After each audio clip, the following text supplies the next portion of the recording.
Okay, I'm going to sit today. Hold on. That'll be easier than expending calories standing. There you go. All right. Here we go. I believe we are ready.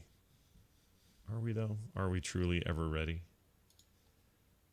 Oh, damn it. We're not quite ready. I got a quick thing to do. This won't take long. All right. Pull that over there. Okay, good. Jeez, Scott. Okay, that's fine. Cat. I'll use that there, and I need 2 Fletchers. This. Let's see. Okay, I think we're ready. Now we're really ready. You sure? Yeah. All right. Yeah. Oh, okay. Yeah, I think. Yeah. All right, here we go. It begins as soon as I can pull up the read. In 3, 2, 1. Coming up on TMS, in treatment is good. The Pope says, quit mating like rabbits. Teen got busted for being the doctor. The Interview is coming to Netflix. Great. Motley Crue trades in their guitars for walkers and soon. Recommendals. Tom's Tech Time. Your emails and more on this episode of The Morning Stream. Magical silvery screen. Hi, oh, art. Etch a sketch. Turn the dials and you'll see what I mean. Yeah, your fun time starts with Etch a sketch. A line appears magically. Shaking upside down. It's all you'll see. Oh, art. Etch a sketch. A magical drawing toy. That's Ohio art. Etch a sketch. Almost everyone can enjoy. Yeah, Ohio art. Etch a sketch in red or blue. Or hide into the fantasy of color for you. Ohio art. Etch a sketch. Cat and chicken porn.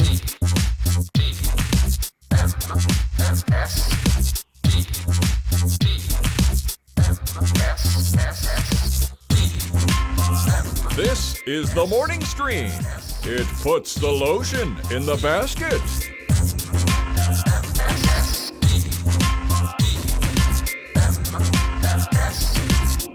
Hello, everybody. Welcome back to the Morning Stream, TMS Wednesday edition for Wednesday, the 21st of January, 2015 is the year. I'm Scott Johnson, and that's Brian Ibbett. Hello, Brian. Hello, Scott Johnson. How are you? Oh, I'm okay. All I've eaten today is some water and some juice, and for the rest of the day today, all I get is liquid. So we got big stack of like chicken broth. We got some what else we got in there? I don't even know. The paper said, "Don't drink anything that you can't see through," is what they said. So I'm looking at we picked up a bunch of things I can see through to build some variety. But really, at the end of the day, I'm gonna be sick of all of it. I don't want any of this, honestly. Like, it's all gross. I don't want how much Concord grape or not. I can't even do that. You can't even do purple drinks. It has to be like, what is it? White grape and like apple juice and. You can't see through purple grape juice? You can, but the dye in there or the color. Right. You can't have. That's right. Nothing red, nothing purple. Yeah, nothing dark. So I got a bunch of Jell-O, and it's not Jell-O like the little packs that are like horrible, as if Satan himself forged them on the rocks of the demon lords. They're the real stuff where Kim makes like a big tray, and they're all it's like a liquid, and then you put it in the fridge, and then it sets up. That kind of Jell-O. That's what I'm eating. The homemade Jell-O as opposed to the store-bought already gelatinous Jell-O. And I'm gonna pretend that it's like steak and potatoes. You're gonna be like Joey Pants in The Matrix. I know that this is gonna taste like the most delicious steak, but deep down in my head, I know it's only Jell-O. Yep, that's basically true. So I don't know what to expect, but it's gonna be a day long of that, and then overnight, and then I don't have to take the devil's brew until tonight at around 6 p.m. And then a gallon of it, but spread out over several hours, right? Yeah, like 3 hours or something. So about 9 o'clock, supposedly, by about 9:30, my work there will be done. And it'll be off to bed, where I will probably not sleep at all, because who can sleep like that? It's like sleeping like somebody in isolation tank in like the Korean War or something. Like, how am I going to do that? Anyway, I'll try to sleep. You'll get do up it. the You'll next make day. it. I'm going to join you in solidarity today during the show. Only drinking coffee. All right, Only fine. drinking liquids. They even said you could do coffee or tea, but they can't have a single additive. They can't have any. Right. No cream. Yeah, because then you can't see through it, right? And no purple coffee. Nope. We'll probably get sent that by somebody sometime. Seems Could like you- a thing to test. Probably. Yeah. Could you put? You could probably put sugar in it though. They said that sugar should be used sparingly. So I asked him, like, can I suck If on? they're letting you have Jello. Well, yeah, that's a good point. But you know, like if I sucked on a lemon head, would that be a big problem? Probably not. But I think they have to be kind of broad, rangy with their rules. Because I'm guessing. Here's what I was thinking.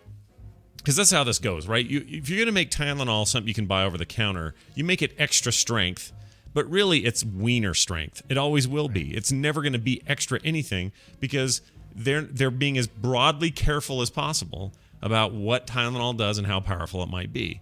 It's never going to be great. It's always going to be just enough for some mild thing, but it's never going to be something really powerful because that's when you get into lawsuit territory and there's addiction issues and there's all those problems, right? So there's your one example.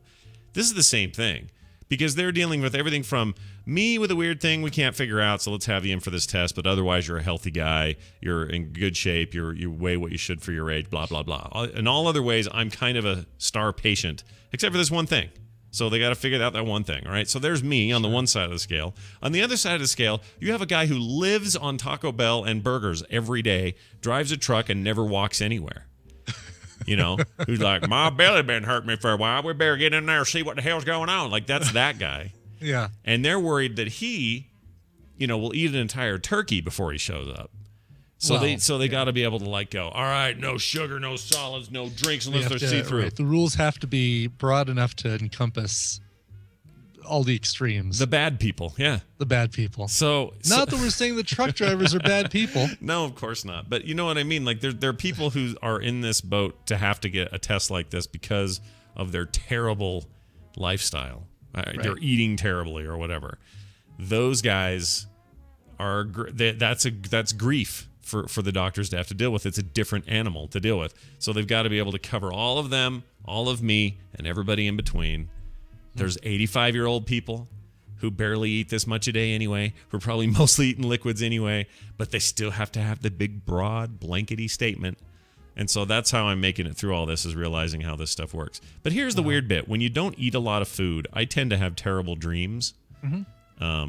Well, I guess it goes both ways. If I eat a ton before bed, I have a lot of dreams, and if I don't, I have them, Yeah, I get that with lots of food or, of course, alcohol. Always really screws up my dreams. So last night, I had a dream that Veronica Belmont and I, Bonnie and Clyde it, and robbed a bunch of banks, and we're on the run.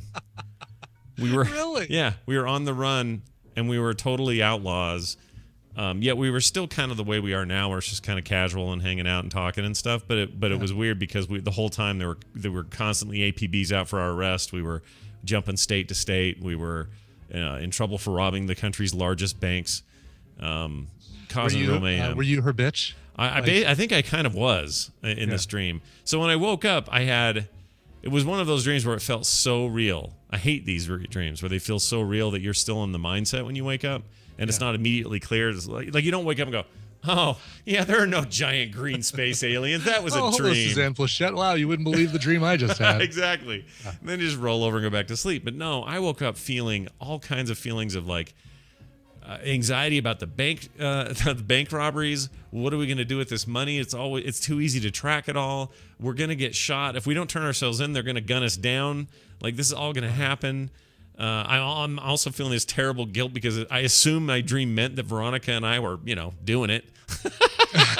And so you could have been platonic Bonnie and Clyde. We could have been, Platonian Clyde. But all this stuff was hitting me at once, and I'm feeling guilty, and I'm like looking at Kim next to me. I'm like, no, I did, because it felt so real. Yeah. So I'm guessing that's just a taste of what's coming tonight. Tonight's going to be terrible. Tonight, you and I are going to run a circus and kill a guy by accident and bury his body somewhere weird and then be on the run again. Like, something like that's going to be my next dream. Sure. I can't wait. Well, you'll have to let me know. I'm looking forward to seeing where tonight's dreams take you. Holy mackerel! Yeah, well, I'll let you know. Possibly tomorrow's PM edition. There will not be an AM version of the show because I'll be at the procedure. But the evening edition may still happen, and if it does, I'll fill you in. I'll let you know what's up. Interestingly enough, I see you in the chat room says that Howard Stern was on this morning saying that he's fasting also for some sort of procedure. Yeah, tomorrow. I guess it's a colonoscopy as well. Oh, is it really? Yeah. How funny. I was Me thinking and he probably was having some parasites removed. Two of the most important voices in that was pretty good. Two of the most important voices in radio getting colonoscopies tomorrow. Think of that. It's like the parallels. Look at all these parallels. That's right. Both getting the bum scope. Well, I'm sure we'll both report on how it went. He's probably just getting it because he's at that age where he should be getting it regularly. And Right. Well, when you have the whack pack and the interns so firmly up there, sometimes you need the colonoscopy to just to pry him out. Yeah. Can you pull Stuttering John out of here? You get an impacted Stuttering John. Didn't he die or something? Somebody died recently. Who was it? Was it Stuttering John? Well, Beetlejuice died a while back. No, he's still with us. The little really? squirrely guy? Yeah, he's still around. Yeah. Oh, I thought he died. No, he's around. It's the other guy. Eric the actor. That's the guy, Eric the actor. Yeah. That's it. He died. Recent-ish. Sad that we know all this stuff, isn't it? It is a little bit sad. And I don't even listen to the show. I just kind of know it. High pitch, Eric? No. So check this out. I finished In Treatment yesterday. The first season, I should say, not the whole series. Mm-hmm. For whatever reason, Amazon decided only to put the first season up on Prime. The rest of it you have to buy. Which is a bummer. Yeah, it's a bummer. I mean, it may be worth purchasing. The problem is they're half-hour episodes, and there's like 40 of them per season, and they cost as much as like a full-hour episode of anything else. It's not a great value, except it's a really good show. So I think what I'll probably do is just wait until they do put more seasons up there, assuming they will. I don't actually know if they will, but... Sure. Isn't it like there's not other things you could catch up on, like the previous season of Justified, for example? Yeah. Season 5, I haven't watched Justified yet, so I'll totally watch that. Wait, season 5? Yeah. Because 6 just started, yeah. The Dewey Crow, the Michael Rappaport version. Yeah. That's all right. With Mary Steenburgen. Oh, really? Sam Malone's real life wife. That's right, yes. What else is she known for? She was in did you ever see that movie about the kid with the powder kid, the bald kid? I did see that. Movie-wise, I equate her most with Time After Time, where H.G. Wells goes after Jack the Ripper. Oh, yeah. And boy, a better film sack movie you could not find. That one needs to be. All right. I don't think it's streaming, but let's get that on the wait list. I'm down with that. But anyway, I finished In Treatment, and man, what a cool show that is. It really was, yeah. Yeah, it ended. It's so funny. It ended the way I think I would have been. Like, you know what I'm talking about. I don't want to spoil this because I actually think it's worth not spoiling, but he goes to Laura's house, right? Right. And he's basically giving in to his decision. To her, exactly. Like basically saying, all right, fine, you've. Yeah. And then it's like so real. It suddenly is going to be a thing that he just has a crap attack and gets out of there, just leaves. And that's totally what I would have done. That's totally me. Like the way he described it, the way he gave his reasoning for it, her analysis of it, that was just like totally that's how my life would be if that's ever happened to me. Anyway, I found the entire thing very affecting, and the final episode with Sophie was really powerful. And that guy from 30 something that plays her dad is a super dick, and it was great. It was amazing. Just a really well acted piece of work. Who was it that played her dad? It was I forget his name. He's the one that had long hair. And Peter Horton. Peter Horton, that's it. Mm-hmm. Yep. Yeah. I forget who's in that show. I guess it was Tim Daly, one of the nerds from Revenge of the Nerds. I can't think of his name. The redhead. the one that never believed Kevin Costner and If You Built It, They Will Come. And finally at the end could see the team. Right. What's his name? The redheaded guy. Max Burkholder. No. Well, maybe that's a character name. Chat room, you're gonna have to do it. He may have been Poindexter from Revenge of the Nerds. He was the quiet one in Revenge of the Nerds. Oh my gosh, it's not showing up. Timothy Busfield. That's Timothy it. Busfield. Yes. Jeez right. Louise. That went on too long. I apologize, everyone. I should have known. A reminder, folks. I had some people ask yesterday. I don't know why they're asking this because I feel like we mentioned a lot, but maybe we don't. But somebody asked me yesterday via email, hey, what's a great way to support you guys? I love your show and I want to be able to give back. And it occurred to me that, we try not to ram it down your throats, but we do really appreciate your help over at patreon.com/TMS.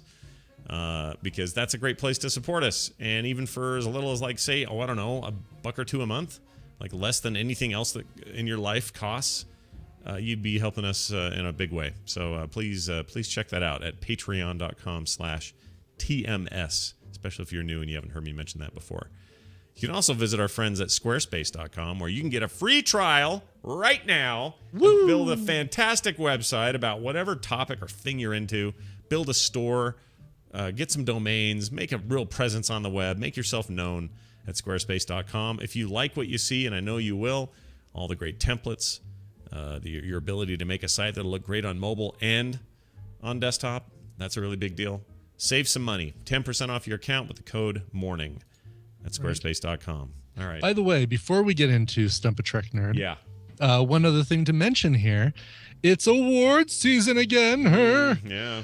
Podcast awards launched yesterday, and we're not eligible for the People's Choice Award for TMS because we won last year. Oh, did they do it that way? They don't let you do it again, huh? Yeah, you can't. You have to take a year off from being a People's Choice Award winner. You can't have it two years in a row. Interesting. But if you go to Podcast Awards, you can nominate. It's nomination time, not voting time.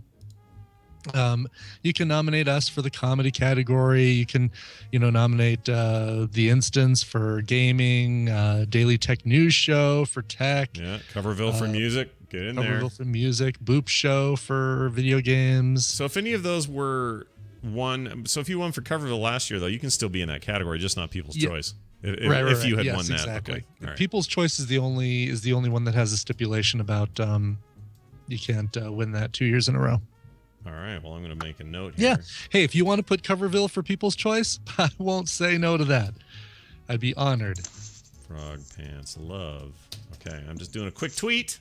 Sure. Putting it out there. All right. And in addition to the Podcast Awards, the formerly Todd Cochran Podcast Awards, the Shorty Award nominations are also up. And I haven't even looked at those to see what we'd fit in, but maybe people who know the Shorty Awards can get in there and nominate us and do whatever. I hate that Peter Dinklage just wins that every year. It drives me crazy.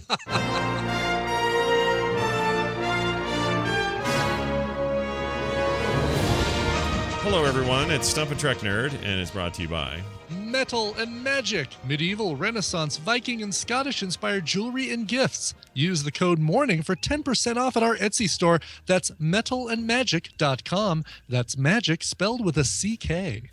All right. That sounds lovely to me. Daryl, are you there? Oh, yes, I am. All right. Daryl, I get this feeling. I can almost feel it from the upper northwest of this country. I can feel Daryl's, evil grin about what I have to go through tonight and tomorrow. Because he's done this. He's been through this. And I just feel like him going, yeah, that's right.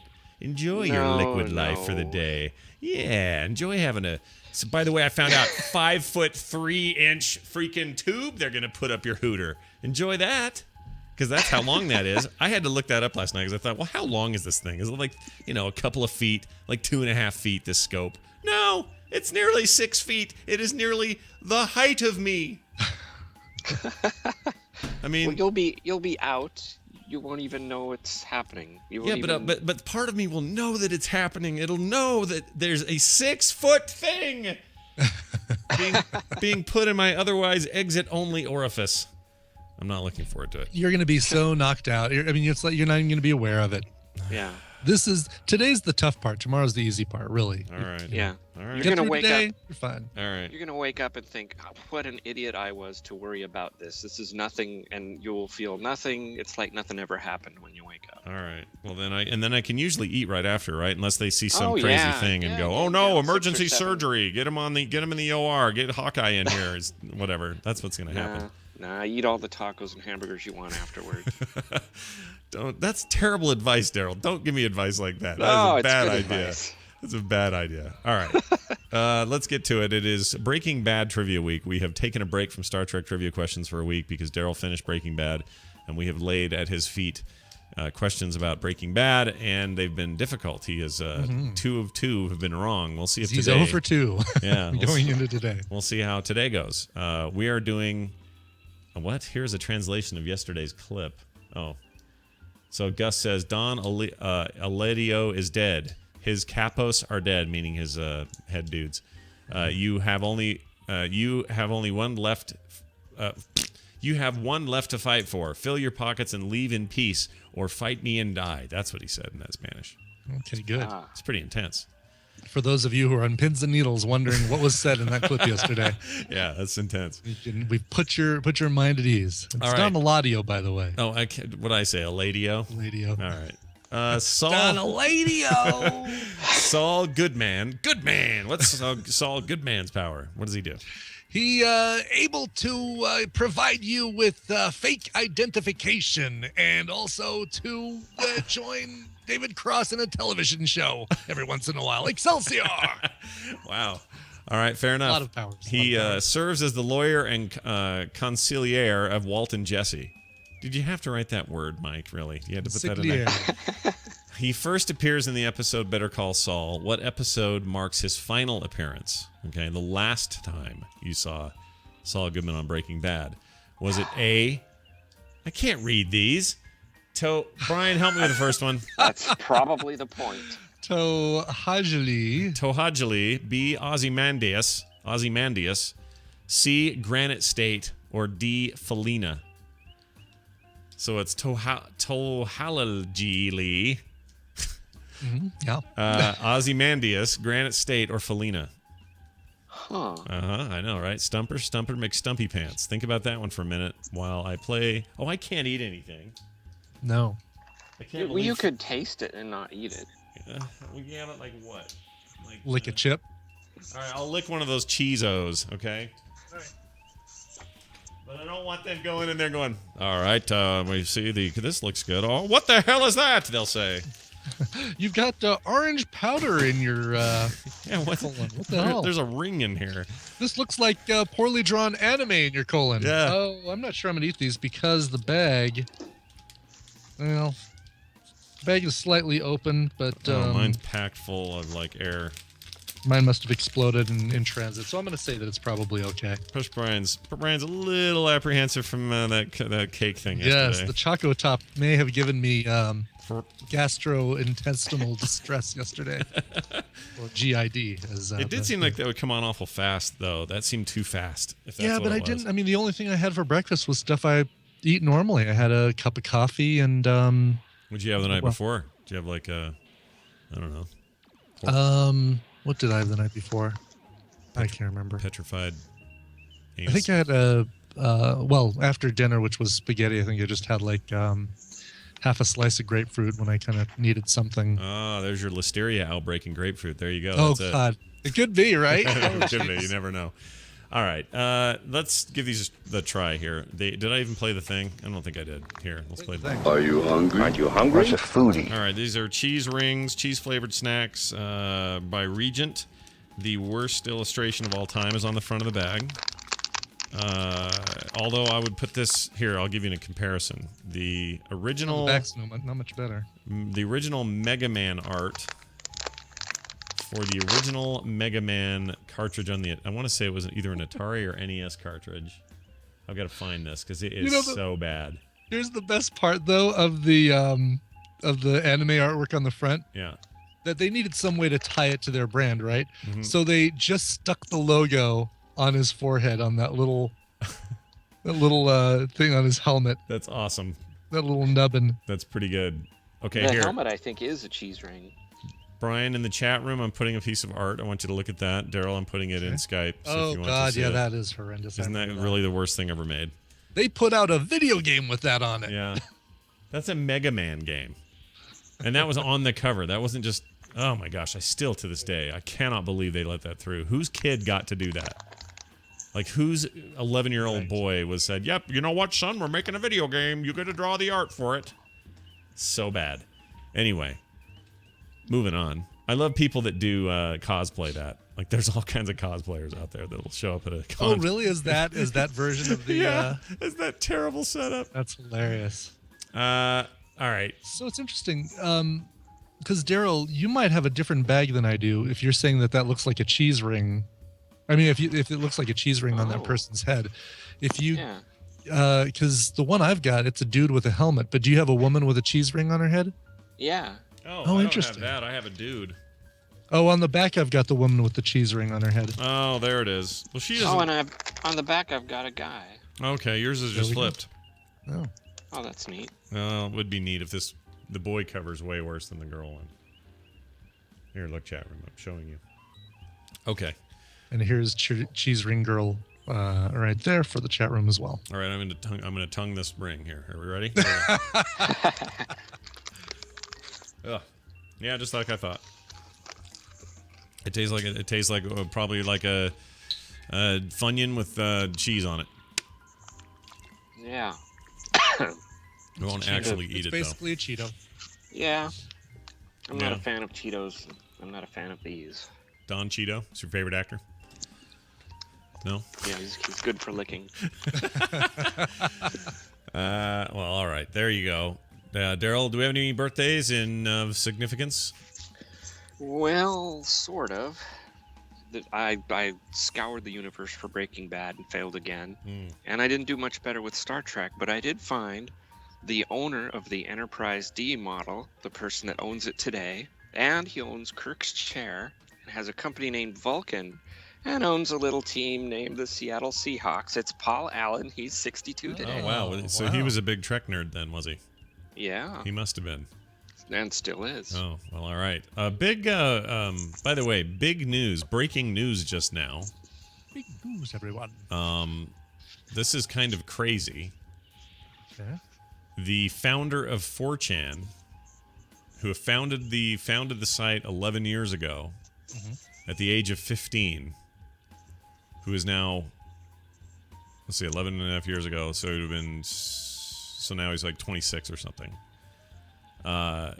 He's now moving on. He's done. He's quitting. Oh, really? Yeah, he's Chan. making some changes. He's going to turn it over to somebody. That's crazy because they are very controversial. 4chan. They are considered responsible for a lot of internet mayhem.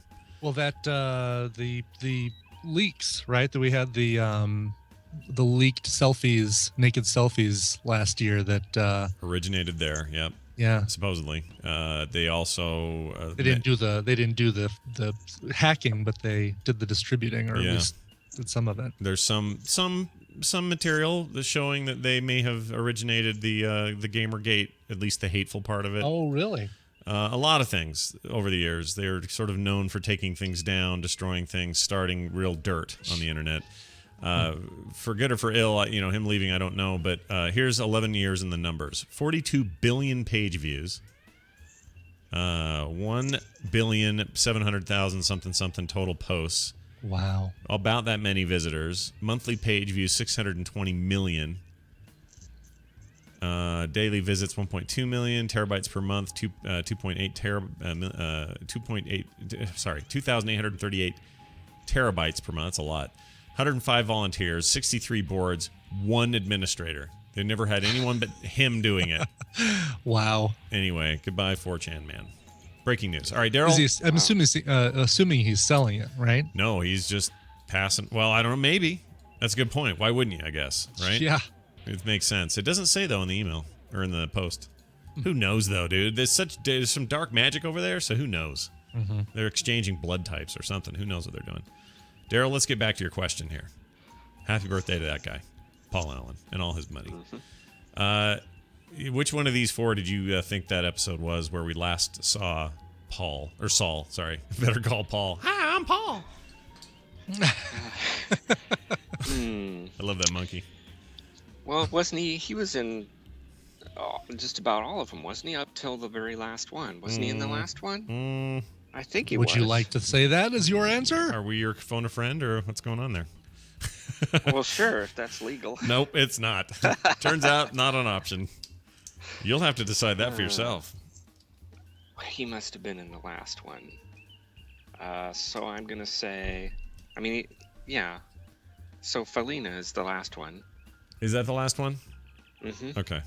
And if you switch the letters around, it's finale. Oh, right. Oh. Oh, I didn't know that. That's cool. Why didn't I ever make that? I wonder if that Was it meant to be that, or did they just was happen? the Yeah. song. They used the song Felina, right? Or the name of the Yeah, girl well, in the song is Felina. Yeah. That's right. They used that and then they changed the spelling so that it would be finale. Oh, that's crazy. Oh, that's really cool. That's pretty good. All right. Well, we learned something today. Let's see if Daryl learned anything from his watching Breaking Bad. Here is his possible win.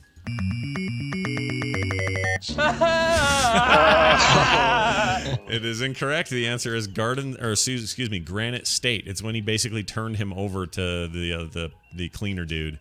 Right. What's his name? Yeah, from- you see him. Okay. You see him at the end doing his own kind of relocation, fake name, disappearing act, and ended up in like a wasn't it like a not Albuquerque. It was it was like New Hampshire or something. yeah. And he was working at a restaurant or something. Like he was waiting tables or something. Anyway, something weird like that. Anyway, there you go. It's Granite State, and Daryl got it wrong. Nebraska. I think that's right. Nebraska. Yeah, that's right. Here's See, that should have been the question. it should have been right. That's all right. I feel like you did all right. As the Trek nerd, you've done worse. Hey, check this out. There's some video. I'm not that Some lawyer on late night television. hold on. Some moments from Saul's time. Here you go. Better call Saul. Grab a juice box, have a nap, go on. I'm going to tell you what your options are, okay? And you got a grand total of 2. There's always a way to oil everyone's lot. Better safe than sorry, that's my motto. Conscience gets expensive, doesn't it? Even drug dealers need lawyers, right? Make hay while the sun is still shining.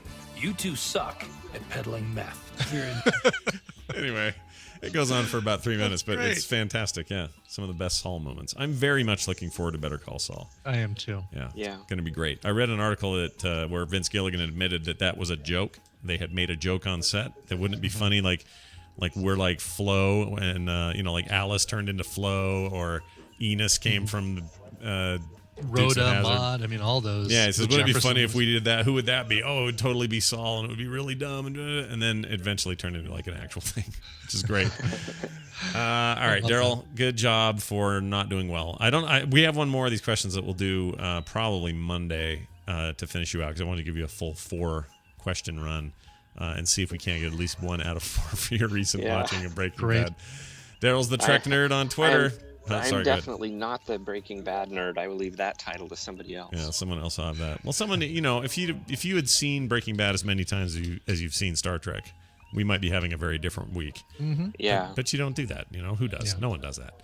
Daryl's the Trek nerd on Twitter. He's at This Week in Trek at thisweekintrek.com and the Grumpy Cast, and he'll play a game with us now. And it's called what? Is this a flag that was on Star Trek or not on Star Trek? Another flag one. They're my favorite. Hold on, we have a theme for that. Star Damn it, Trek or Bones. not. I need you. All right. Badly. All right, there you go.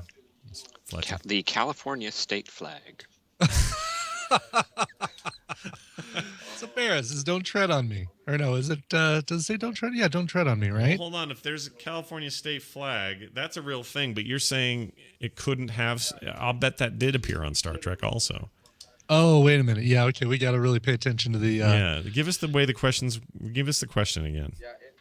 Is it a flag that was on Star Trek or not on Star Trek? Oh, see, there's your trick.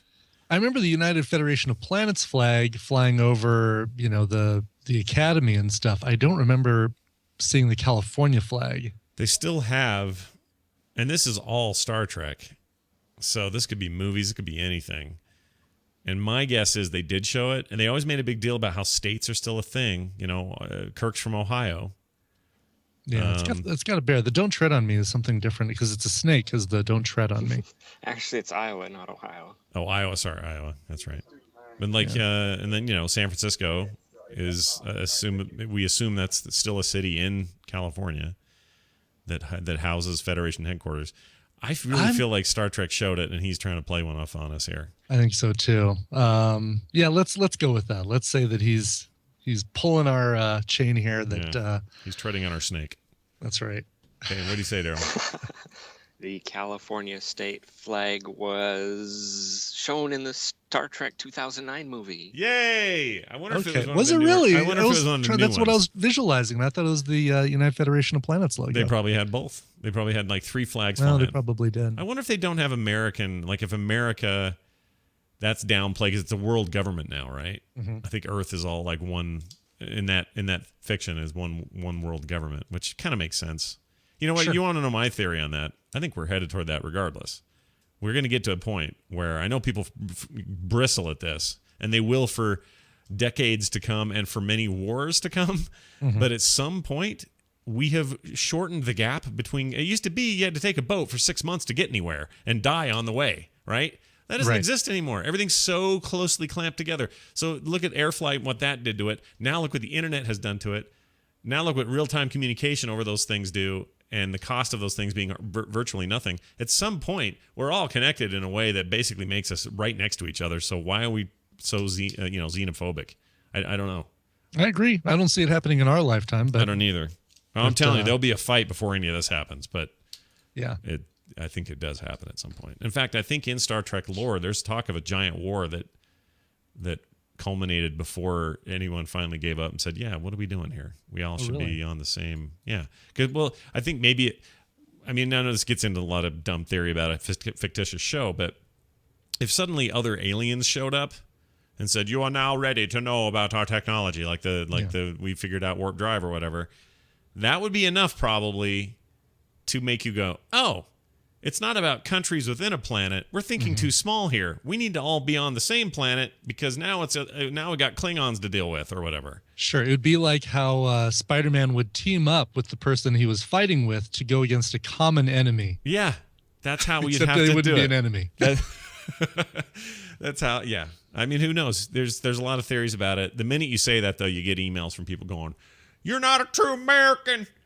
We're the weird predestined people with the there." I don't want to hear any of that. All right, keep it to yourselves. It's just a theory. We're just theorizing here. Television highlights of the news of yesteryear. The news is brought to you by Kefis on YouTube, a YouTube channel about a legally blind gamer and his misadventures in World of Warcraft and the occasional other random game. Just search for The Kefis, that's spelled TheKephas, on YouTube to learn more. Kefis is awesome.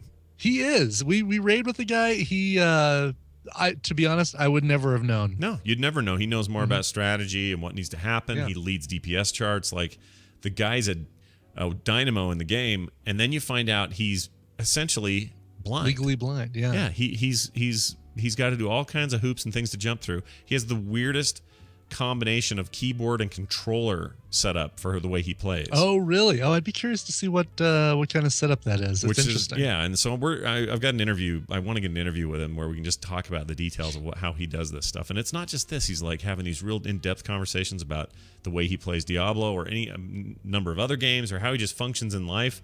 It's super inspiring. It makes me feel like a giant wuss for complaining about my cataracts, which were easily fixed by surgery. It's like, here's a guy who can't do that, yet he's getting just as much enjoyment as we all seem to be, and has great attitude. The guy's awesome. Anyway, yeah, just check out his stuff. The Kephas on YouTube. Totally. That's Kephas, by the way. I think you said that. I did, yes. The Kefis on YouTube, though. Correct. The Pope. You know the Pope? Oh, yeah, I know. Well, I know him. I mean, him. he and I go back. We haven't really talked much since he got promoted. Sure.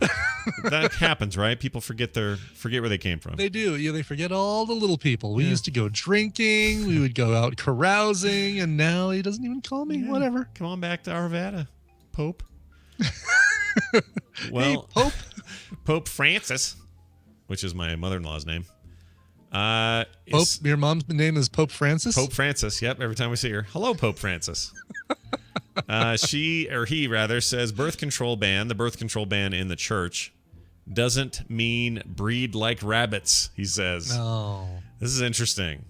Catholics should not feel like they have to breed like rabbits because the church's ban on contraception. I wonder how many actually adhere to that. I know a few who do, but that's not too many. Mm-hmm. I think Len and Nora are adhering to it pretty well because they've got 7 children. Yes. Anyway, he says suggesting approved natural family planning methods. Francis used unusually frank language during a hour-long news conference on the plane from Manila to Rome at the end of the week-long trip to Asia. The freewheeling encounters have been a hallmark of Francis's simple style. I wonder if he wears the big hat, though, when he's at... I don't think you can wear that on the plane. I think that's got to be too tall for the cabin. Yeah, they're like... unless they have a special, like, glass-topped... Maybe. Sir, could you please put that giant hat in the luggage compartment below your feet? Red bin. His penchant for straight talk and his ease of use of colloquialisms is to make his point. Speaking about corruption, he disclosed that in his native Argentina, in 1994, he almost kicked 2 government bureaucrats where the sun doesn't shine after they tried to involve him in a kickback scheme. He goes into detail about what people can do. Here's my thing: if you can't use birth control, then what are you using? What are you doing? Like, are you just I don't want to get method or something else, or you just is it abstinence? Like, what's he saying? He's saying, let's see what he says. He approved natural family planning methods. I'm trying to find them, though. Questioning tradition of male-female roles. Gave no other details. Oh, so he didn't give any other details. Many ways are allowed to practice natural family planning, he says. Well, what are those ways? Yeah, why don't you tell us, Pope Francis? Well, anyway, maybe someone else out there knows. He did not go into detail. Can't wear a Jimmy hat, apparently. Nope. It has to be encrusted with gold and little Mary symbols and stuff. Then you're all right. Sure. Why not? It's encrusted with gold for her pleasure. All right, moving on. A teen was caught. A teen was caught. All right, we're 2 words into this story so far. After posing as an OBGYN at a hospital for a month, fooling all the other doctors.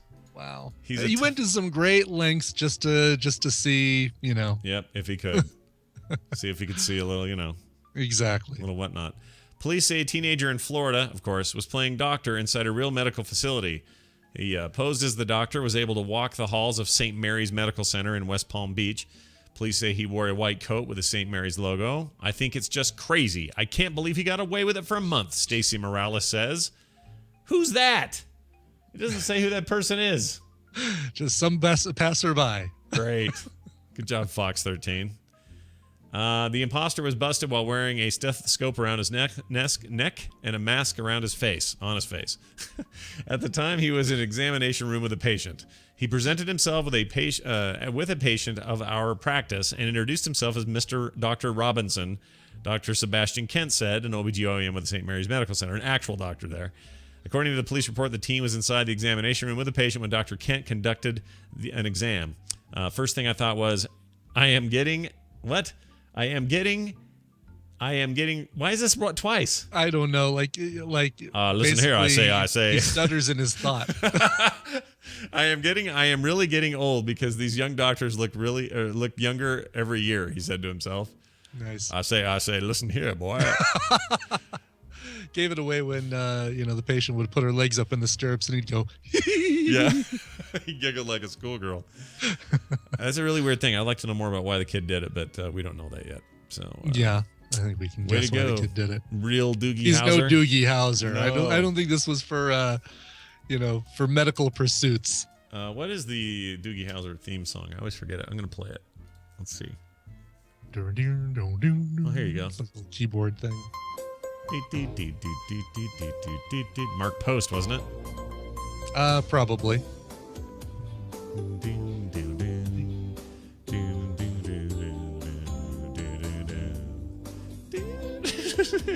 It's kind of nice. It's kind of, I don't know. It's so flaccid. It's just like, it's so boring and lame. It's not quite like Mark Post. Right, exactly. Like Hill Street Blues theme or St. Elsewhere. I mean, that's just like somebody was woken out of a sleep to write a jingle. They said, oh, fine. I was going to use this for a community college theme, but we'll go ahead and use it for Doogie Howser. Our halls are clean and our education facilities well matched. Here, listen to this. Here's the best theme ever made. Oh, here we go.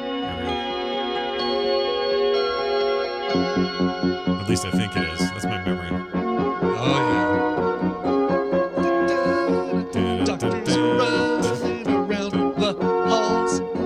gosh, that actor that played one of the main doctors, his name was Ned Flanders.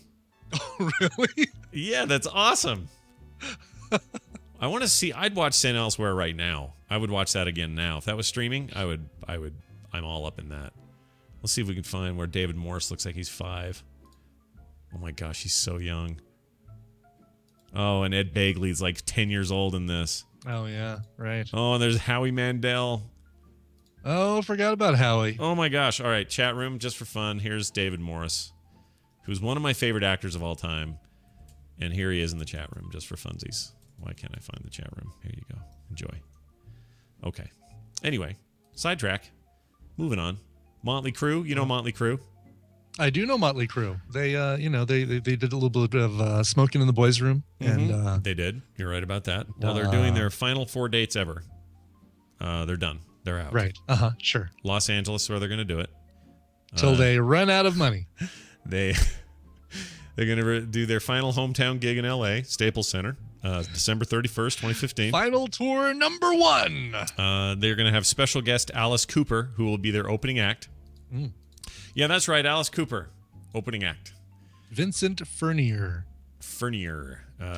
Because his real name. So the band was called Alice Cooper. The guy was Vincent Furnier. But when people started referring to him as Alice Cooper, he just said, all right, fine. I'll just take it. I'll just be Alice Cooper. Fine. There's some history of him in Utah somewhere. I'm going to see if I can find it. There's some Utah connection. Personal life. He's a big car auctioneer. He's got a hot dog restaurant in New York. Let's see. He's quite the. I mean, this guy has got quite the wide range of interests. Let's see. Yep. His father was. See, they were. Oh, he was born and raised. That's what it was. He was born and raised Mormon. I don't know if it was in. It was in Detroit, Michigan, though. So maybe it wasn't a Utah thing. Well, anyway.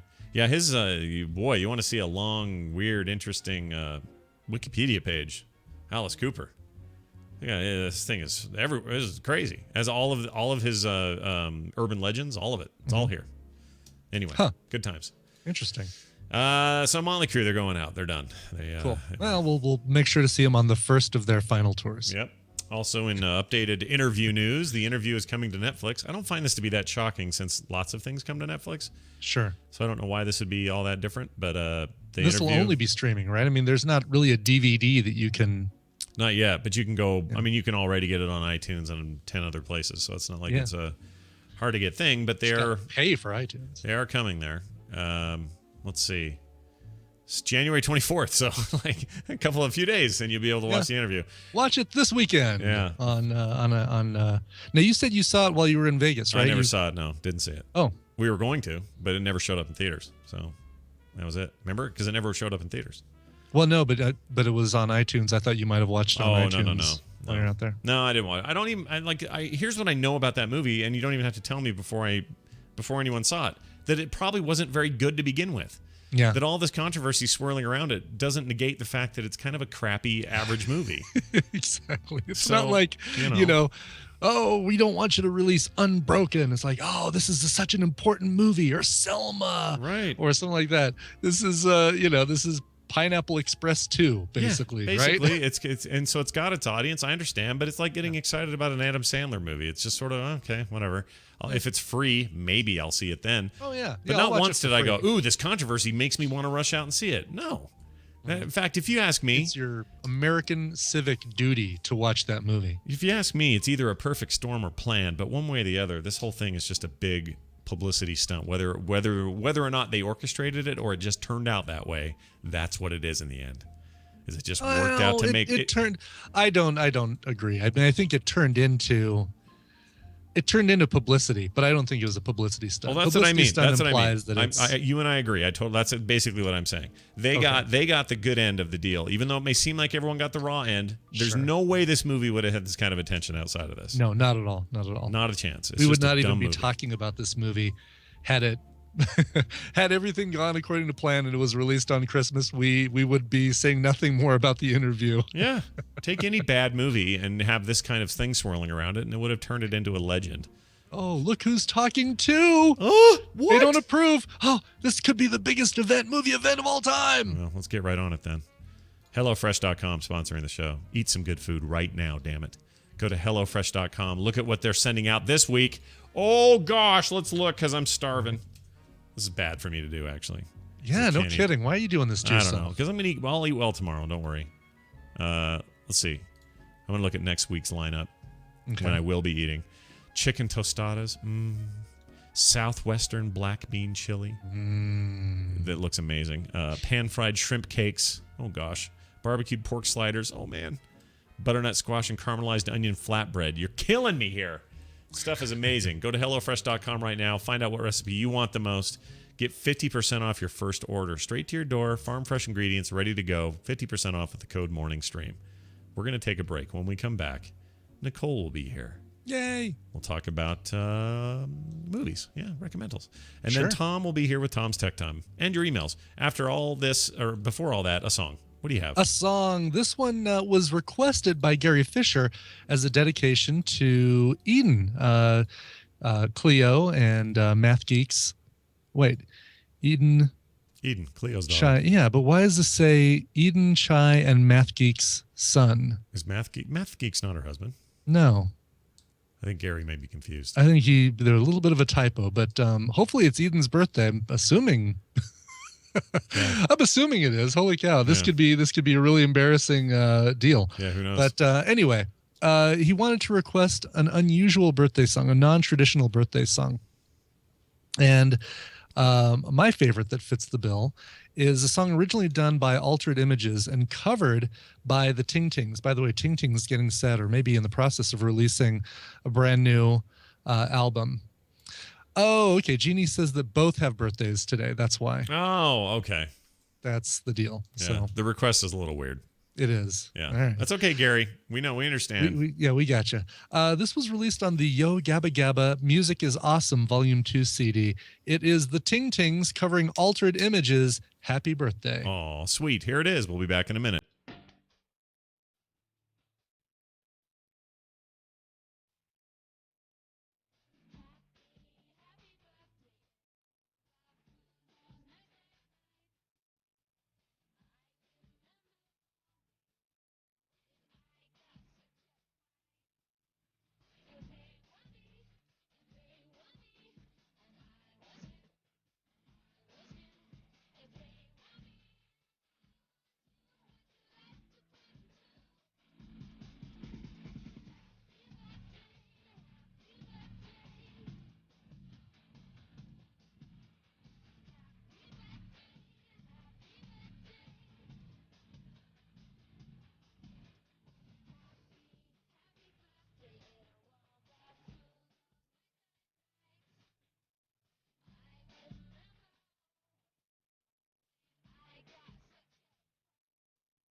And here's the tie-breaking question for Penella with her magic Etch-a-Sketch and her opponent Maximilian with his magnetic Magnasticks. Ready? Draw or build the biggest animal in the jungle. It's the elephant. They're both right. How do they do it? Etch-a-Sketch draws and writes like magic. Turn the knobs and the lines go up and down and all around. No crayons, no chalks, never any mess. Turn Etch-a-Sketch upside down and shake and everything disappears. Magnasticks builds things magnetically. No nails, no screws, no messy glue. You get over 100 pieces to make trains, planes, animals, dolls, and pretty designs. Develop artistic and scientific skills with Etch-a-Sketch and Magnasticks.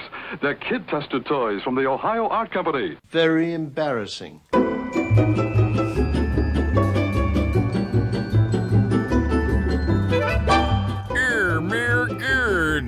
This is the Morning Stream.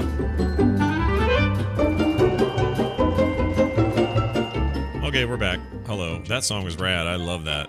Yeah. Cool cover, man. was really cool. Love the Ting Tings. There is just something I cannot look away when there's a Ting Tings video on. Just love it. I don't know if I've ever seen a video. I know I've heard the songs and the voices and her before. But That's not my name. oh, that's who that is. Yeah. Oh. Those are the Ting Tings. All right, let's take a look here. I want to just see them. Oh, I have seen that video. Okay. Yeah, here it is. Here, that's just a piece. Just a taste. I keep stalling and keeping it together. People around gotta find something to say. She's cute. She really is. She's a cutie. All right. Speaking of cuties, let's get Nicole in here. Yeah. Let's see. Why can't I find her? Oh, that's why.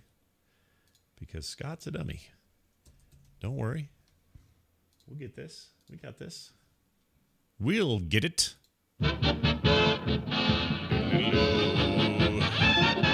Oh gosh, everybody, look at us. Look at us and what we're doing. We're talking to Nicole Spag. Hello, Nicole. Hello. How are you? Oh, you're hot. What's your volume? Oh, sorry. Oh, it's okay. We're It's okay. having some problems. Oh, that thing is loud. No worries. Hey, how you doing? How's it going? Better? Yeah, it's still kind of loud. Oh, what, Mark? What'd you do? Freaking Way Mark. to break things, Mark. Not the microphone whisperer, apparently. I know, right? Really hot. The volume listener. Oh, I can hear Mark. I like that. I'm always a little. Is that better? Yeah, you're much better. Okay, much better. Yeah. That's the Nicole we know and love. Whew, we're monkeying around with the setup. Tweaking the business. I gotcha. Yeah, you know. I know how it goes. So how's the boys? You feeling any better? He's feeling a lot better. Oh, good. Tis the season to get weird stuff, you know. Yeah, I do that Time Hop app. Yeah. And I got a notification that this time last year, Mateo was sick again. Oh, yeah, it's probably about right. I mean, they wait, is the Time Hop app look at your Twitter feed or what does it do? It looks at everything. You can connect it to Twitter. You can connect it to Facebook. You can connect it to your iPhotos. I want to play with that. I had no idea this existed. Yeah, Instagram. It's really cool. Keeps you connected to your past. Oh, Yeah, I've seen so this in the I'll scroll top through and 10. I'll There it is. Okay. All right. Look at old conversations. What was I talking about? Yeah. That can happen, right? Yeah. I had a guy yesterday say, hey, were you the same Scott Johnson that wanted to get some help with how to use Anime Studio about 3 years ago? I'm like, I don't know. Maybe. I don't remember. But this would have probably helped me, maybe. It's fun. It's right. fun to look at your past. Well, let's look at our past in the way of films. Okay. Today we do Recommendals with Nicole. We do it every Wednesday, and we have a theme today that is pretty awesome. Tell us what our theme is. Yeah, this one was submitted by Gnomewise, and it is films that ended careers. Ooh, that's a rough one, man. Yeah. We're basically celebrating the loss of some actor somewhere. Yeah. Right. Well, and the rough part is trying to find one that's streaming because there were quite a few that I looked for that was like, oh, okay, well, this would be a good one. Oh, no, that's not in there. I may have looked for Snow Dogs because poor Cuba Gooding Jr. can't catch a break now. Pilot this. Cuba? Cuba. Yeah, it's Cuba. What do you say, Gooding Cuba? Jr. Cuban. Yeah, I was Cuban City Goober. Nailed it. Cuban City Jr. That's it. That's the one. City Jr. Yeah, it's Cuba, right? I always thought it was Cuba. Isn't it Cuba? I don't It know. is Cuba. Who knows? Anyway. Yes. So that's a fine example, but we've all found something, I assume. Where do you want to start, Nicole? Who do you want to go? I'll start. I enjoyed doing the clips, like as the preliminary Quizler. So I don't have a Quizler today. I figured I just integrated into my selection and see if you can guess what it is. Oh, that's awesome. All Yeah, right. so twofer. It's really bad. You should be able to get it, Okay. but maybe you won't. I Let's don't see know. if you can guess mine too. After this is how we'll do it from now on. I like this idea. All right, go ahead. And then Brian, you can just recite yours. I might send a link to Scott to play. Actually, Yeah, send me a linky dinky. All right, so here you go. Let's see if you can guess what my recommendal is. All right. And it is streaming. It's a streaming movie on Netflix and Amazon Prime. All right.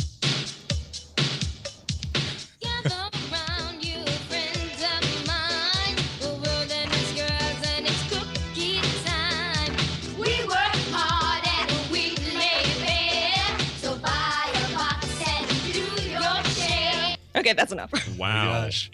So it's buying like selling cookies like it's is that Shelley Long's Girl Scout leader Troop Beverly Hills? There you go. Oh my Wow. gosh, Brian. Woo. You're amazing. Hills. It's streaming on Netflix and Amazon. Never seen the movie, but pieced it together just from So wait, we saying it was Shelley Long's last hurrah? Is that what we're saying? Well, so if you look at Shelley Long's like movie career, she was doing movie after movie. She did Money Pit, she did Outrageous Fortunes, she did Hello Again. These were all successful movies if you look at the budget. Yeah, In they were they made money. In 1989, she did Troop Beverly Hills, which I personally, I love it. It's more nostalgia for me. It's so bad 80s. You were the target though, weren't you? You were the target demographic. The target. Yeah.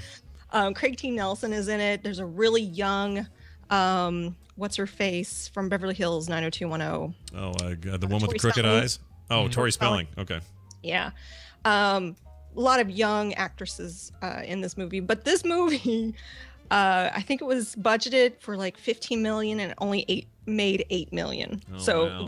It was really kind of her first failure, and then she didn't do anything really. I mean, she did some stuff, but stuff I've never heard of, and she kind of tried to make a comeback around 1995 with the Brady Bunch movie, but I don't really count that. She's in a bunch of stuff you've never heard of, and she has a really great turn, however, on Modern Family as Dee Dee Pritchett. Oh yeah, right. The divorced mother of that's right. That's right. And she's Ed really Harris not Ed Harris. She's really good on that. So I would actually sorry. argue that TV is so great now for some of these actors who did have that fall off the cliff moment to find a footing again. And I feel like maybe that gave her that, or at least that's a notable thing. But everything else she's doing is like The Dog Who Saved the Holidays and Marry-in-Laws and The Wedding Chapel and Holiday Road Trip, like a bunch of bad made-for-TV direct DVD stuff. Lifetime stuff. She's in something called Pizza Man. Like oh, you know what that is? That's Frankie Muniz. In 2011, I heard about this. It was his kind of like supposed to be this sort of comeback for the Muniz kid from Malcolm in the Middle. Yeah. And it was this movie called Pizza Man, and it was terrible and got really bad reviews. IMDb gives it a 3.8 out of 10. Oh wow, I remember the one he did, Muniz did with the guy from Sideways, whose name is I'm drawing a blank on, but he was like a he wrote a movie, and this Hollywood director was going to steal the movie from this kid, from Frankie Muniz, and so he did all these things to make that guy's life miserable. Whatever happened to him? Speaking of people. Yeah, Frankie Muniz? Yeah, no kidding. Yeah, he's Is not. it Muniz or? I think it was Muniz, isn't it? Munich. I thought it was Munich. I would. No, it's It's definitely not Munich. It's Muniz. So, unless Cuba, Munich.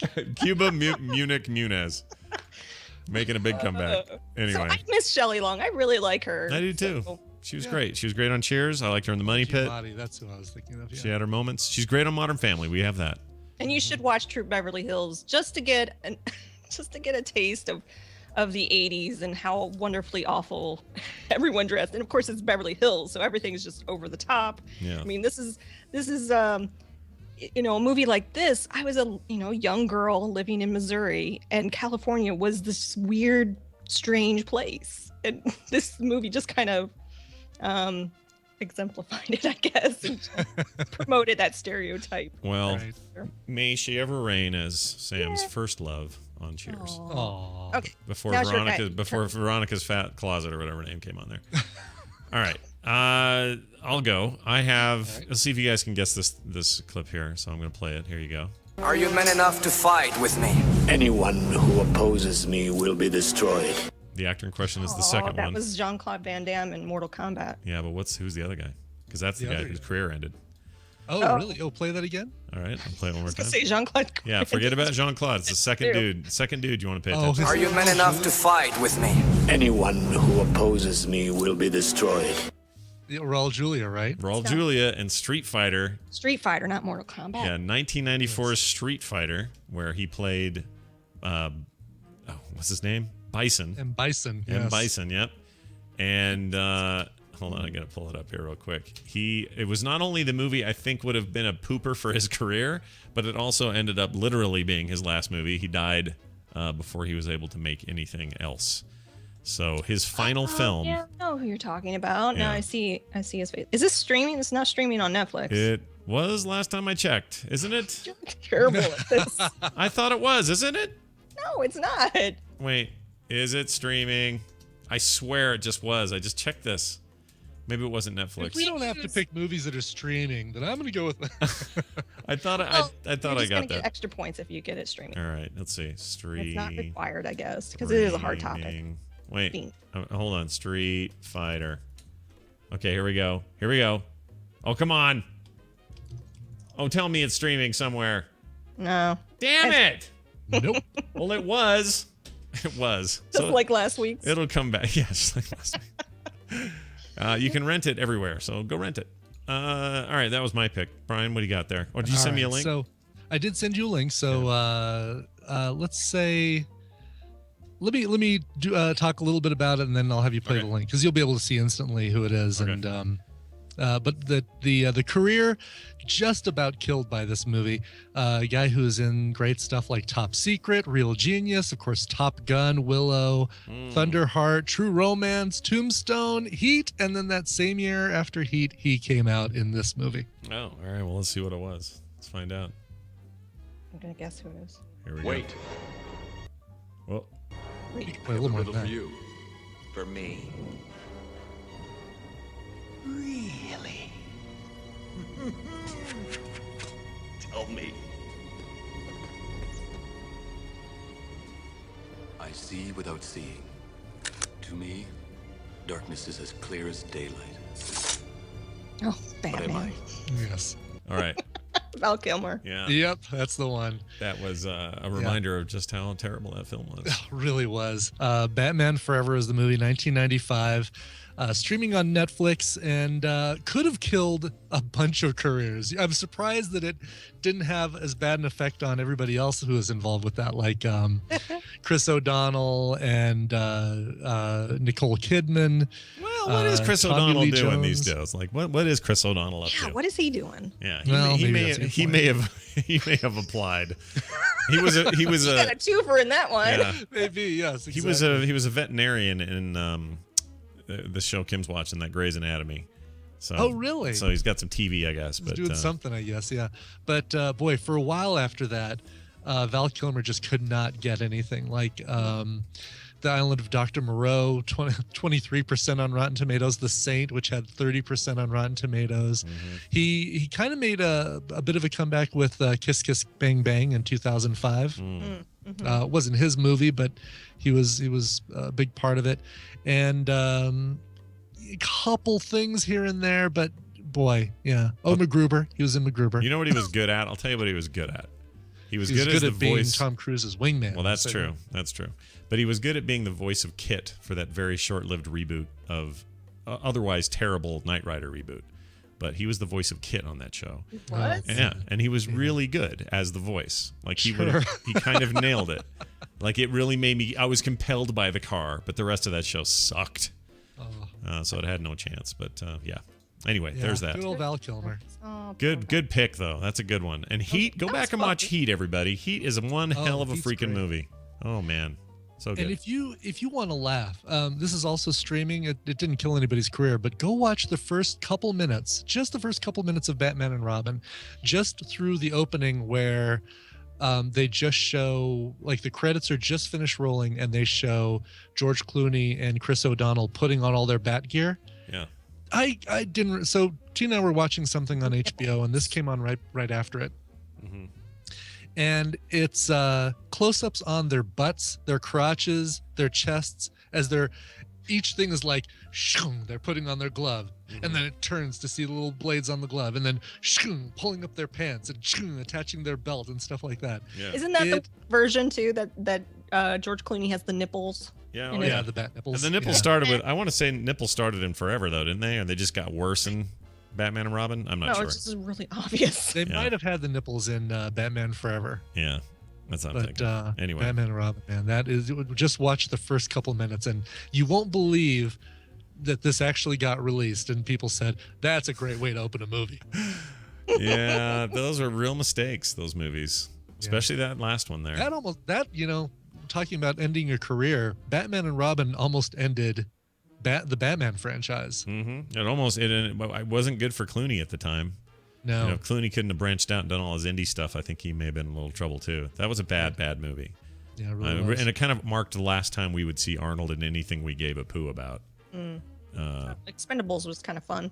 Yeah, stupid fun, sure. I didn't like that second one at all, though. I was bored. I didn't see the second one. I only saw the first one. Bored. Third one's supposed to be better. Film sack. Well, there you have it, Nicole. Very good. Always fun. Always a pleasure. What's our theme for next week? So our theme for next week, before I get to that, I wanted to recommend a movie on Netflix that I just kind of watched because of the people that are in it. But the name, you wouldn't go, oh yeah, let's watch this. It has Craig Robinson and Anna Kendrick in it. Oh, I know what you're going to recommend. This is the devil one. The Rapalooza. Hilarious. It's vulgar, raunchy, just stupid. It's quite funny. I really enjoyed it. Who's the Anna Kendrick's the singing chick who does the singing movie? Is that who that is? Yes, okay. Anna Kendrick. She also did Up in the Air. She types with purpose. And Craig Robinson, he plays the Beast, who is the Antichrist. And it's just really, I really found it enjoyable. Anna Gaskar is in it. Yeah. Yeah. Anna Gaskar? Yeah, what did I say? Gaskar. Gaskar. I like that. That's pretty good. Oh well. It's the not as good as NASCAR. Anna Gaskar. By the way, Mute Fly in the chat room just put up a GIF, an animated GIF of the clip that I'm talking about at the beginning of Batman. No way. Someone made a GIF. Sweet. Let's see. I want to take a look at it. Yeah. Oh, wow. This is how the movie began. Oh my gosh, look the butt. I know. I like also again it has to have a crack. Like the rubber nipples weren't enough, but you actually have to make a butt crack. That's amazing. That's amazing. That's how that movie opened, people. I don't want those movies to exist, but I'm glad they exist. It's kind of a weird thing. I don't ever want to see them again. I know that. I might do Batman and Robin for Film Sack. It might be worth, and that would be like a live one. Like we should watch that together. Yes, agreed. In fact, if that's streaming, maybe Nerdtacular. They are all streaming. Streaming, yeah. Nerdtacular. Ooh, anyway, sorry. Yes, choice. Nicole. I also get a lot of emails from people giving me recommendals, and a lot of times I don't get a chance to watch them. But I wanted to read a couple of those emails, if not right now, just one right now, but in the future, people that are sending me emails from recommendals.com. There's one from Marcus. He sent it back in December, and he said the movie I'd like to recommend is Wolf Children. It's a story about raising children that are also half wolf. It's anime style and it's beautiful. He says, I'm a guy, and it even brought a tear to my eye. Oh, you're a guy. What's that? Nothing. The idea that guys can't cry drives me crazy, but go ahead. Silly. Yeah. And then he also recommends Death Note, which is widely considered to be the best. I've never heard of this, and I started looking. It's an anime movie, it's a comic book, and it's there's also just like a real life live action. Yeah. Is this real life? But it's weird. I started watching it, and it's about. I watched the first episode of that. He writes a name in the book, and they die, and so there you go. Well, there so you Mark have it. sent those in. Wolf Children and Death Note. All right, check those out. From listeners. Nicole Spag on Twitter. And That's me. You can find her anytime. She'll post recommendal stuff all the time, so do follow her. And we'll look forward to having you back next week. And next week, what's our theme? Yeah. What's our next week will be this one's submitted by Eric Mahler. Comedians playing serious roles. Oh, all right. I will find one streaming. Playing serious roles. I will find one streaming this time. Jim Carrey has a ton of these movies. Yeah, so let's not all pick Jim Carrey, okay? Yeah. We'll talk about that. Yeah, sometime during the week we'll make sure we're not all picking the same one. I worry about that, but that's always a fun one. That's a good one. I like that. Yeah, Jim Carrey kind of king of that category, isn't he? Kind of is, yeah. All right. Well, Nicole, take it easy. We'll see you next week. Bye. Bye now. Bye. Okay. Now it's Tom time. Tom time. Tom time. And I gotta pull him in time before I screw that up time. All right, here we go. Let's do this thing. Let's do this. Where is it? Where's what? Where's this part? With the computer, as with any tool, the concept and direction must come from the man. The man in question is Tom Merritt. Everybody, Tom Merritt. Welcome to the show, Tom Merritt. Hello, Scott Johnson and Brian Ibbett. Hello. Hello. It's good to have you back. How are you, sir? That's good to have him back. I am glad to be back. That's wonderful. Watching the Windows 10 announcement, which taking place right now in Redmond, Washington. Can you tell? So I've had this kind of bad attitude about it. That it's great, and I can't wait for a new version of Windows, and I am actually excited because I skipped 8, and I'm excited to have whatever's next on my sweet screaming PC. But I don't know why today is such a big deal. Isn't everything kind of a known quantity? What's the big difference with this announcement versus the other pre-releases everyone's already had on hard drives and stuff?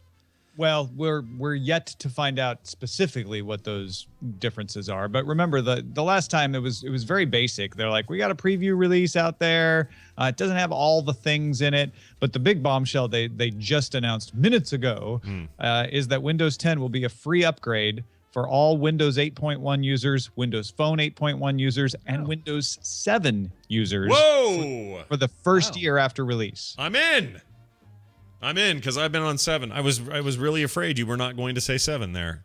Yeah. But you did say 7, and now I'm pleased. So they did, and that's the way they announced it too. They're like, it'll be a free upgrade for a year to anyone running Windows 8.1, a free upgrade to all phones running Windows Phone 8.1, and finally, for that first year, all customers still running Win 7 get a free. So basically, they're saying Windows is now a service. That's kind of what they're.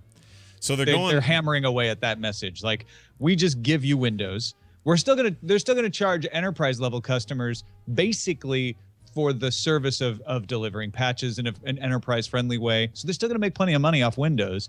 But all of you consumers out there, you get upgrades for free. I'm curious whether they're gonna still charge OEMs to install it on computers. I bet they will. That's a really interesting question. They probably will, but maybe they'll give you an upgrade for free. But if you buy a computer, you're probably going to be paying the Windows tax. Yeah, I'm guessing that's true. But you could argue still, because so the forerunner of this is likely Apple in terms of them turning OS 10 into a free upgradable service to some chagrin on my part, because I feel like they've kind of done some weird stuff since they started doing that. But it's the same model. It sounds like, except for the whole first year thing. But you could also argue when you go buy a new Mac, you're paying the OS 10 tax there as well, even though it's not an OEM deal. It's a little more buried because Apple makes the software and the hardware, so it's all just cost of making it for them. Sure. Yeah. Well, this is interesting. So now you have the two big OSs, and now the biggest OS in Windows, doing OSs as a service rather than the old model, which is here's Premium Edition and Home Edition and all these stupid editions.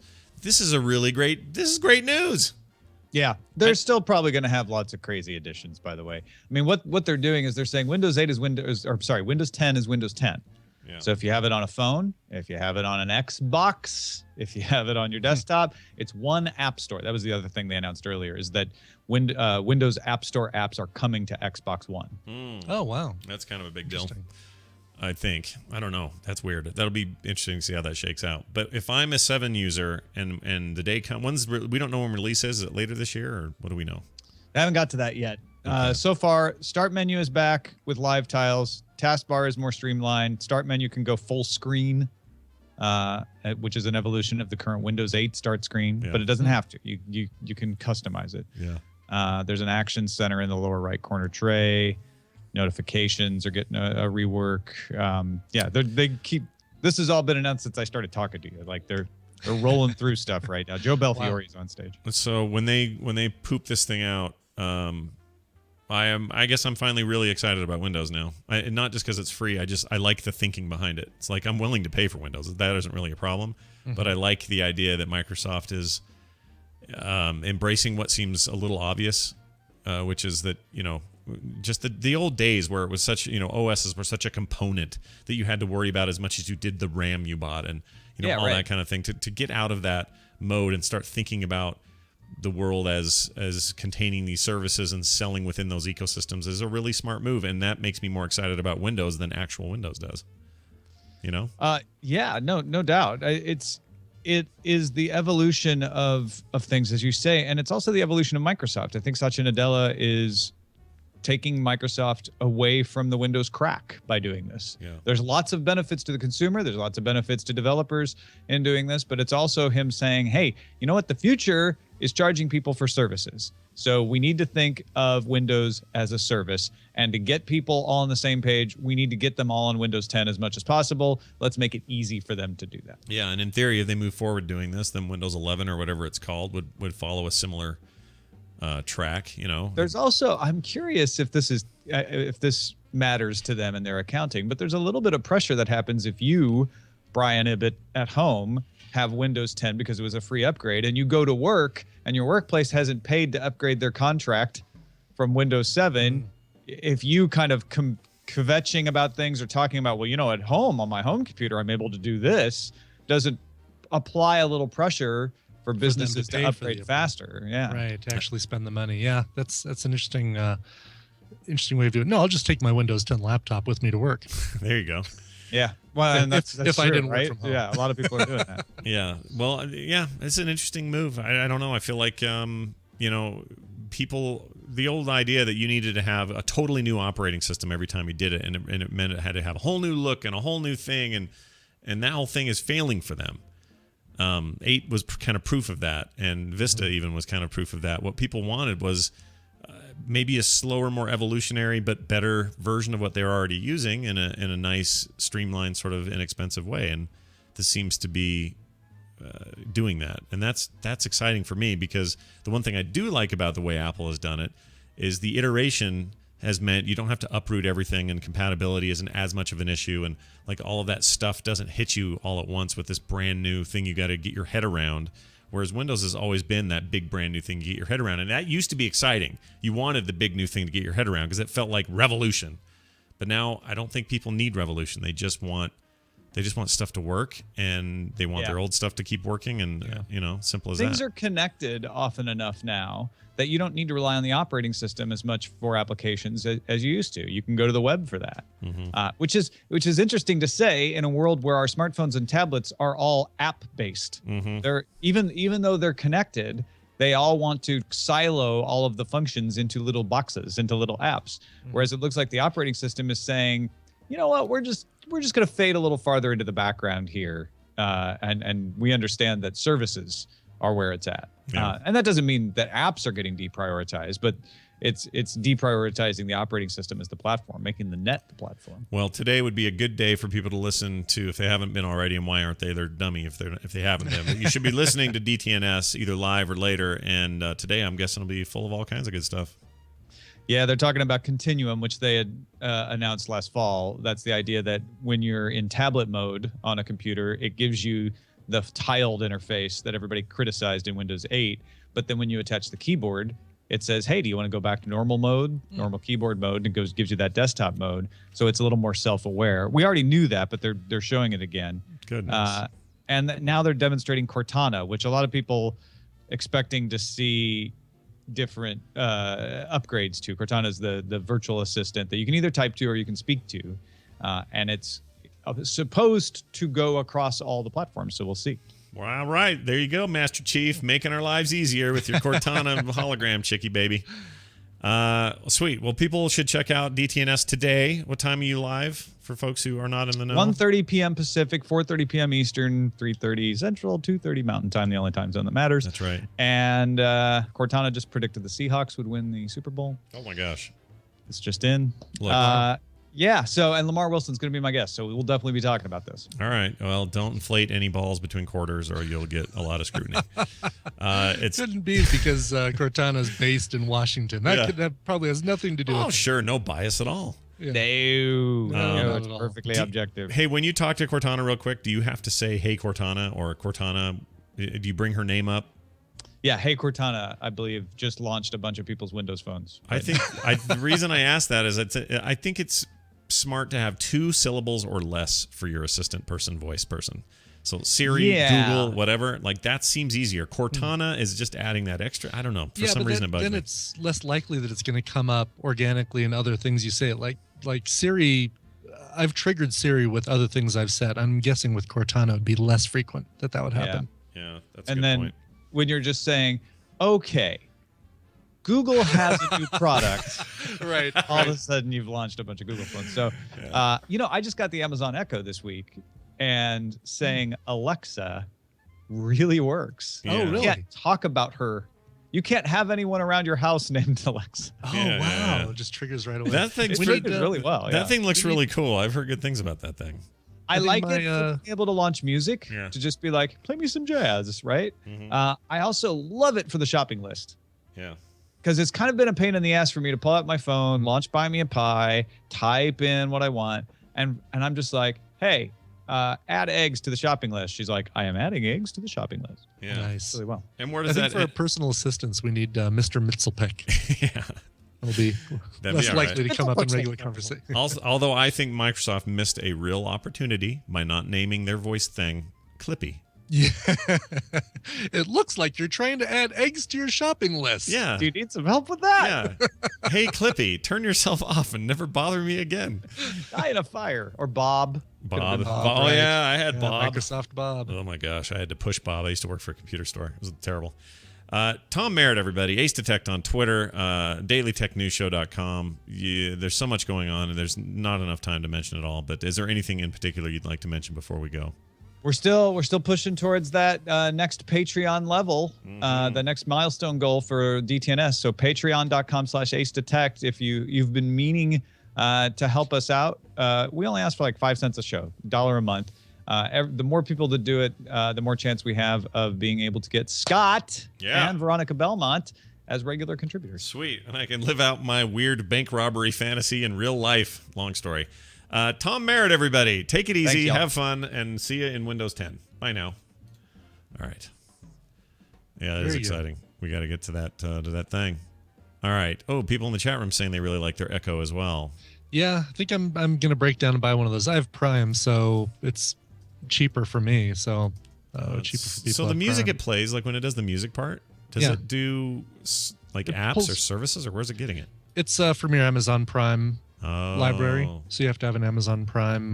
So if well, you- I assume. So if you've only bought like a couple of albums there, though, like is that suddenly limited and you got to buy a bunch of stuff? No, because there's because you have a Prime account, they've got kind of a Spotify service that puts a whole bunch of other music in your account that you can listen to for free. Mm-hmm. You just can't download it to your machine, but you're just because you have an Amazon Prime Music account, you've got a bunch of stuff, bunch of additional stuff. Oh, okay. I'm curious as to why the all right, so Tom, and I should have asked him this, but he says, all right, add eggs to the shopping list. Yeah.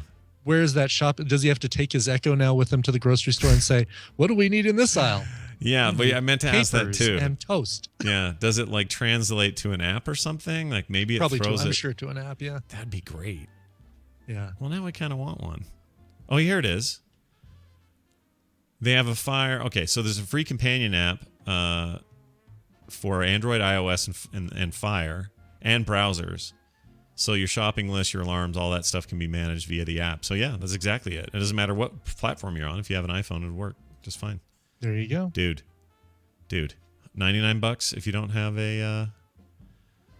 Yeah, it's $200 if you don't have Prime. $99 Right. if you have Prime. Oh, you have May to have to be you have to- invitation though. Yeah, I thought I already got invited. I didn't get invited.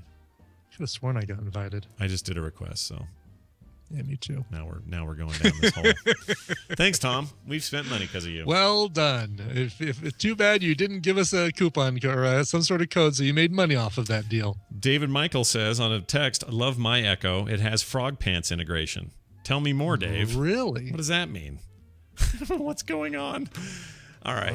We're going to do some quick emails before we get out of here. They're actually brought to us by somebody today. Who is it? Yes, calling all TMS musicians.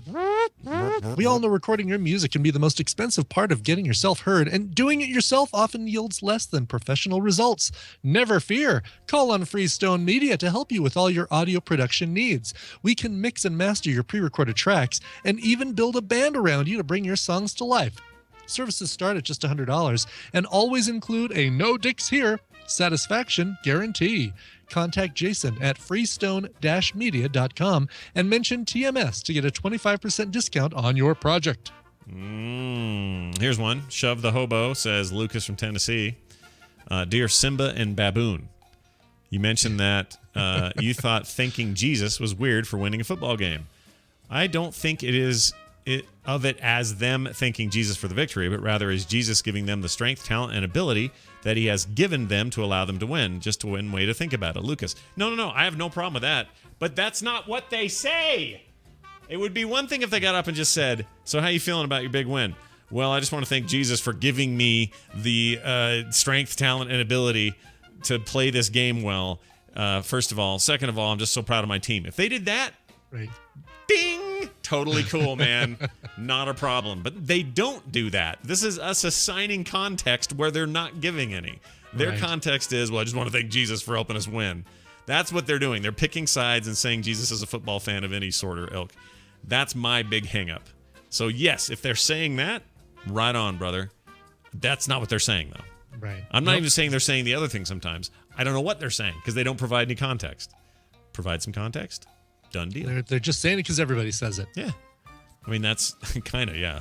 I feel like that's a lot of what it is that there's a tradition of this, and it goes way back. It's not like this is a new I'm going to Disneyland and thank Jesus for the win. Right, exactly. I'd like to thank Jesus for Disneyland. Just combine it all into one. Sure. Also, I think more people should thank their mothers who took them to practice every day, who woke up at 5 a.m. to get into their game, that came to every game and rooted in the stands even when they lost, the ones that really gave them the inspiration to play this freaking game. How about them? How about them get some thanks? All right. Hey, Scott, says Ken. We've got a comic store that sounds just like Night Flight in Beavertown, Canada. Even though I'm near 40 years old and a man who doesn't look homeless and I buy something every month, they treat me with suspicion. Everything is sealed and pristine. Funny story, though, they were really busy on Christmas Eve. I was buying a board game for my wife, and some guy who did look homeless brought in a husky who freaked out and pooped right near the crowded checkout line. The man muttered something about the dog being nervous, and I bought my board game, and I left that unbearable stink. Karma is a high-strung husky. Ken. This guy's my favorite. That last line is fantastic. Karma is a high-strung husky. Yeah, this guy's great. Okay, so it says there's integration through TuneIn Radio, and you just say, Alexa, play TMS, and boom, it plays. Nice. That's amazing. That's cool. All right, thanks, Dave. Good info. Yeah, I think I'm going to get one if I can get invited. You know what the problem with Amazon stuff, though? Their first models of anything are always not as good as their second run.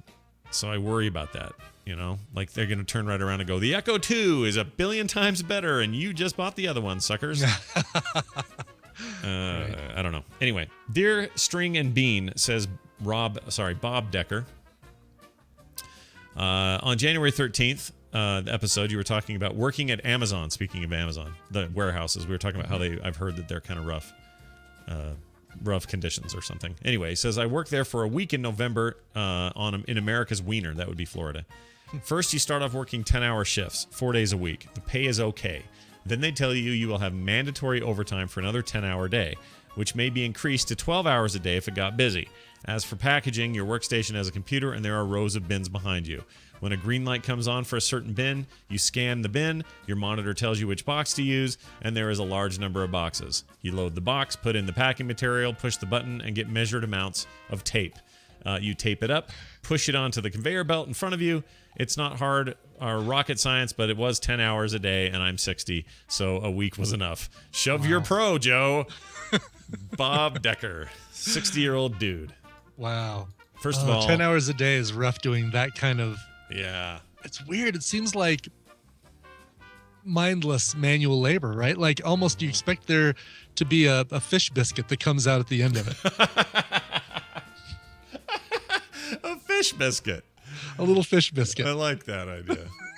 So anyway, well, Bob, thanks for the insight. That sounds about like what I had been told. A little more chaotic than I'm hearing. It's just very chaotic, is what I've heard. All right, let's see what else we got. That's it for emails. Thank you all for your emails. Keep those emails coming. themorningstream@gmail.com. We love them. You can also leave us voicemails. I know we have a couple in the wings. We'll play those next week. 801-471-0462. The website is frogpants.com/TMS. You can find us on Twitter, Coverville Scott Johnson Morning Stream. And that's it. No show in the morning tomorrow, but maybe an evening. We'll let you know as soon as I get done with my procedure. Ooh, can't wait to hear about it. As soon as 6 feet of cable is pulled out of my bum. Whatever they put in, they got to pull back out. Ugh. Hey, this is the one we used on Katie Couric. That's right. She was awake the whole time, right? Because she wanted to film it. She was filming, yeah. I don't want to do that. There will be a Coverville today, by the way. There was not one last week. There was. I started recording one on Monday, and then halfway through the show, got an emergency text from a client. Boy, there's been some client issues that have really effed with Coverville over the last 7 days. So making up for that with I'm trying to decide if I'm going to start the episode from scratch or if I'm going to use what I've got and start the episode in the middle of it. But in any case, over the next 3 days, there should be 2 episodes of Coverville. One for Elvis Presley, who would have turned 80, and another one for In Excess, and because Michael Hutchence would have also had a birthday. Oh, how old would he have been? Do we know? He would have been, I can tell you, he would have been, scroll. There it is. He would have been 55, Michael Hutchence. Wow. Yeah. Steve Perry is 62. Wow. Billy Ocean is 65. Wow. Those guys are right around the time my dad died, and it's weird to think of them as that age. That's really Neil weird. Diamond, 74. Yeah. Alicia Keys still squeaking in at 34. Well, and she truly is forever in blue jeans, really. Wait, what? Well, she wears a lot of jeans. Let's put it that way. Okay. All right. Well, happy birthday to all of them, and Brian will bring them musical tribute. Yes. On Coverville. So watch for Look that. for that. All right. Well, that's good news. Let's take our leave. We're going to take our leave now. Okay. Brian will play music as we take our leave. Brian, what is it? And since we don't know if we're going to have a show tomorrow, I'm pulling this one up ahead a day. Hey, Scott and Brian, I'd like to request a song to be played on Thursday, January 22nd, from my wonderful girlfriend, Amy. She's not a regular listener to the show like I am, but whenever we do a road trip, she asks to listen to, quote, that show with those 2 funny guys, end quote. And boy, are we about to start one. 2 years ago, when I graduated from university, I took a job in Alberta, and after only being together 6 months, she agreed to leave all her friends and family behind and follow me out west. When she agreed to come with me on this crazy plan to pack up our lives and move away from all we knew, I promised her that someday, when the chance to move back to Nova Scotia came up, we would. Well, work offered me a transfer a few months ago, and tomorrow I get to make good on that promise a lot sooner than I expected, as we set off on the next road trip back across Canada to our new place in Halifax. It's going to be 10 long days of driving, with some stops along the way to visit friends, and there is no one I'd rather have sitting in the seat next to me for this wonderful adventure than her. Love you all the way to Alberta and back, Amy. I'm going to save the episode to listen to in the car once we hit the road, and I leave it in the good hands of Mr. Ibbott to pick a road trip song for us to be the theme for our adventure. Love you, hobos, Alan. So I wanted to pick something. I mean, we've played covers of the Muppets Moving Right Along so many times before. I couldn't go with that one. I started looking for songs that center around driving, like Driver 8 by REM, She Drives Me Crazy by the Fine Young Cannibals. Settled on one from the 70s that's always been a favorite song of mine. Love the original version of the song, and actually I love the covers I've heard of this. This one is Driver's Seat, performed by the band Dogtooth. Now, the original artist is Sniffin' the Tears, and this was one of those mondegreens from my life. Growing up, I always thought the song was called Travesty. Travesty. Travesty. I might have too, now that you say that. Yeah. Anyway, so Driver's Seat is the name of the song. It's really sad when the mondegreen is actually the title of the song, because you'd think you could just look at the name of the song that's playing and figure out what they're saying. Yeah. Oh, well. It's a great upbeat number. It's Dogtooth from their single of the same name, 2007, Driver's Seat. All right. We'll see you guys possibly tomorrow. We'll let you know. Keep an eye on Twitter. All right. All right.